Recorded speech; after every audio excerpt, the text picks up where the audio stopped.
Hi అండి. Welcome to Lingala's kitchen. ఈరోజు మిక్సీతో పని లేకుండా నెయ్యి ఎలా కాచుకోవాలో చూసేద్దాం. ముందుగా స్టవ్ వెలిగించి కడాయి పెట్టుకొని పాలమీగడంతా కళాయిలో వేసుకోవాలి.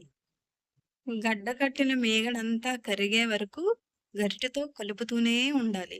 ఫ్లేము లోలో ఉంచుకోవాలి.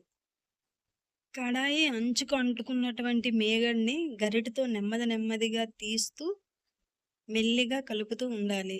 అలా కలుపుతూ ఉంటే ఇలాగ యెల్లో కలర్‌లో దగ్గరికి అలా చిక్కపడుతూ ఉంటుంది. ఈ నెయ్యి తయారు చేసుకోవాలంటే ఓపికతో ఉండాలండి. అలా కలుపుతూనే ఉండాలి. చూసారా? చుట్టూ పైకి తేలుతూ ఉంది కదా!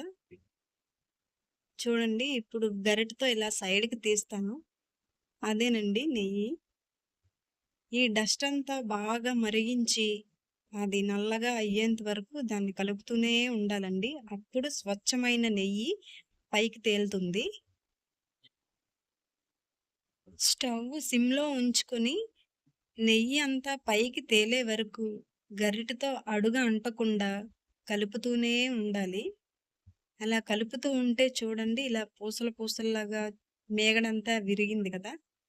ఇదంతా ఇంకా నల్లగా అయిపోతుందండి. అప్పుడు నెయ్యి అనేది బయటికి వస్తుంది. ఇప్పుడు చూడండి నురగలా ఎలా వచ్చిందో. ఈ టైంలో మనం ఒకసారి అలా కలిపేసి స్టవ్ ఆఫ్ చేసేసుకుంటే సరిపోతుందండి. బాగా చల్లారిన తర్వాత మనం దాన్ని వడపట్టుకొని ఒక జార్‌లో వేసుకుంటే స్వచ్ఛమైన నెయ్యి తయారవుతుంది. మనం బయట కొనుక్కునే నెయ్యి కల్తీవి కదండీ!